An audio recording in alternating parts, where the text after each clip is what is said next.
were you in this? Were you part of the recording process during Tim? I was, initially, I mean, literally the night before we were going in to start the record, we had a meeting at my apartment, and with Tommy Erdely, and all of a sudden Westerberg said, "Oh, by the way, we don't want you in the studio while we're making this record." And it was like, again, it was just a, knife in the heart kind of thing. And I didn't understand. I couldn't comprehend it. I just didn't, whatever. So I was not around for the first, it was 6 weeks of studio time, basically. And I was not around at all for the first maybe half, except that I would bring per diems and, if they needed guitar strings or drumsticks or whatever it was, I was doing that sort of stuff, but I was not in the studio.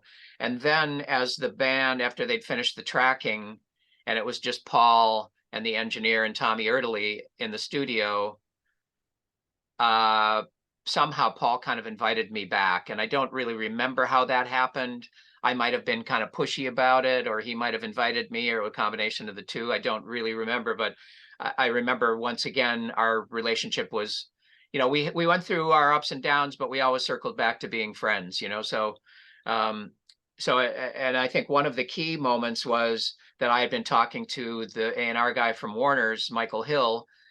Seymour was sire and had signed the band, but Michael Hill worked for Warner Records in general, and Seymour tapped him to do kind of the day-to-day A&R for the replacements. He was a big fan and knew them better than Seymour did, and so he was the right guy for the job.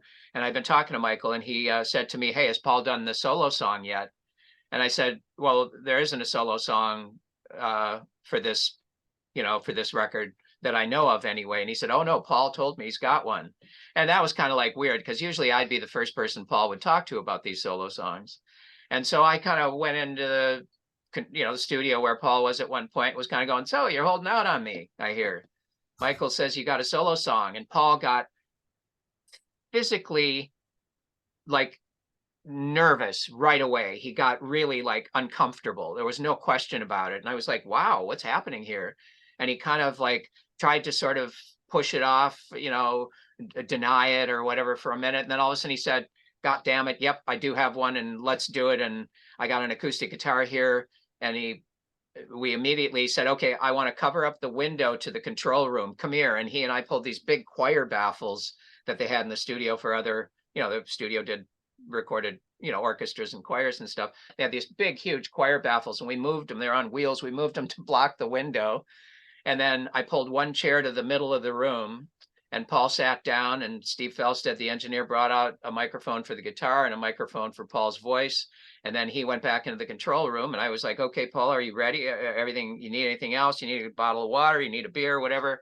He said, "No, I'm good." And as I walked out, he said, "Turn the lights down. I want it almost pitch black." So as I went out, I took the fader on the light switch and brought it way, way down. I could barely see him in the middle of the big studio room.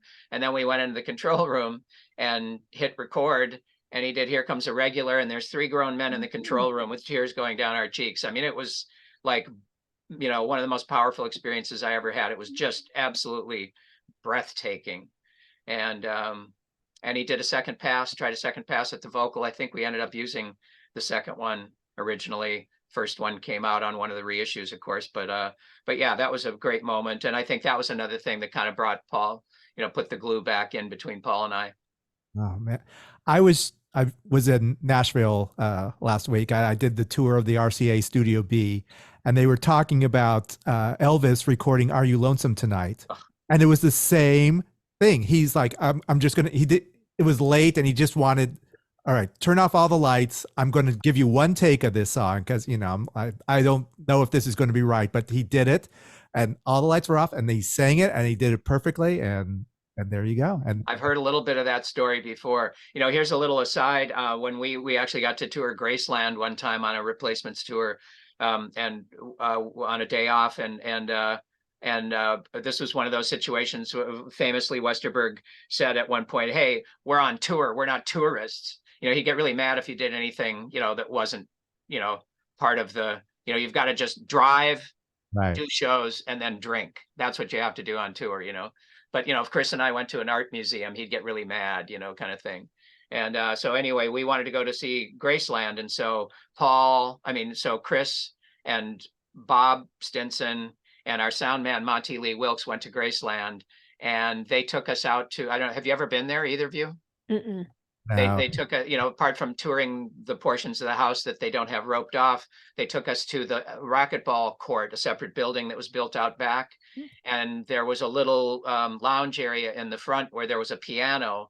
And I don't know if this was true, but the tour guide we had said the night he died, Elvis was out here playing handball with some friends. And before the friends left, he sat down at the piano and played "Are You Lonesome Tonight?" And for as weird as Graceland is, and as kind of kitschy as it was really a heavy experience. I mean, and that was probably the heaviest moment of all. Was it just jarred me to think that, wow, this might have been the last room he sang in.